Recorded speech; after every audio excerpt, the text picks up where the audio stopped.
শুভ সকাল বন্ধুরা। সকাল সকাল দেখো তোমাদেরকে দেখাই, বড় মানুষ একজন চা খাচ্ছে, চায়ে বিস্কুট চোবাচ্ছে আর খাচ্ছে আর ফোন নিয়ে ঘাঁটছে। এই করতে করতে আমি ছাদে গেছি জল দিতে, দেখি গত বছরের ডালিয়া গাছে দেখো কত কুঁড়ি এসেছে, ভরে ভরে কুঁড়ি এসেছে। এত কুঁড়ি প্রত্যেকটা ডালে, আমি তো ভেবেছিলাম গাছটা হয়তো মরেই যাবে, কিন্তু মরেনে। জল দিয়ে দিয়ে যেহেতু রাখি, পাতাগুলো আছে দেখেছি কিন্তু কুঁড়িটা খেয়াল করিনি। তারপরে দেখো শাশুড়ি মা এসেছিলো, গাছ থেকে একটা জবা ফুল তুলে নিল, হয়েছিল গাছে। নিচে এলাম, নিচে এসে দেখি এই যে আলু সেদ্ধ করে নিয়েছে, যা অনেকটাই আলু সেদ্ধ করেছে, মুড়ি খাওয়া হবে বলে। আর আমি দেখো ছাদ থেকে এই যে দু রকমের শাক কেটে এনেছি, লাল শাক আর কুমড়ো শাক। লাল শাকটা তবু অনেকটাই হয়েছে, কুমড়ো শাকটা একটু কমই ছিল, কিন্তু গাছটা শুকিয়ে যাচ্ছে বলে নিয়ে এসেছি। তারপরে আমি একটু চা বিস্কুট খেয়ে নিলাম, বাটি করে বিস্কুট নিয়ে নিয়েছি আজকে। তারপরে এই যে আমাদের ছোট অতিথি চলে যাচ্ছে, ওর এখন আঁকার ক্লাস আছে, তারপরে গানে যাবে, ওই জন্য চলে যাচ্ছে, টাটা করেই যাচ্ছে আমাকে ওখান থেকে। চলে গেল, আমি তারপর চান করে পুজো করতে চলে গেলাম। পুজোটা সেরে এসে রান্নাবান্না করলে যেন মনে হয় খুব শান্তি, তাই আগে আজকে পুজো করতে গেছি। আজকে দেখো পুরো সিংহাসন আমার ফাঁকা, কারণ একটাও ফুল নেই বাড়িতে, তাই জন্যে সিংহাসন ফাঁকা। ধূপ ধুনো প্রদীপ এইসব জেলেই পুজো করে নিয়েছি। আর নারায়ণকে তুলসী দিয়ে যেমন মানুষ এ করে, নারায়ণ বলতে গোপালকে।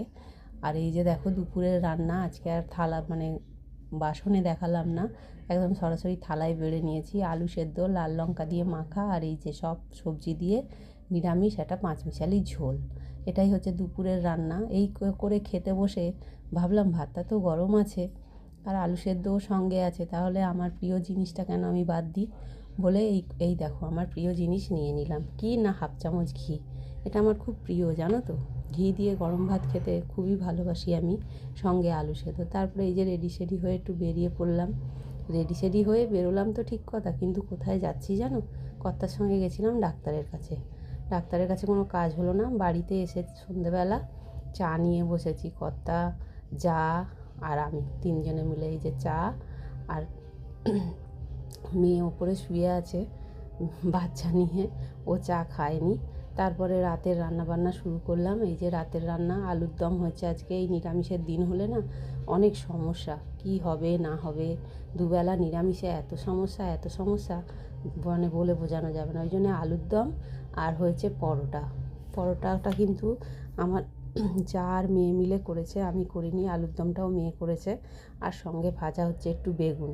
কারণ ছেলে দুপুরে ছিল না, ছেলের বাবাও ছিল না, ছেলের বাবা যাও তাড়াতাড়ি চলে এসেছিলো, ছেলে অনেক দেরিতে এসছে। এই যে দুপুরের ঝোলটা দেখো ছেলের জন্য রেখেছিলাম, সেই এক বাটি ঝোলও বসে আছে, আর আছে ভাত।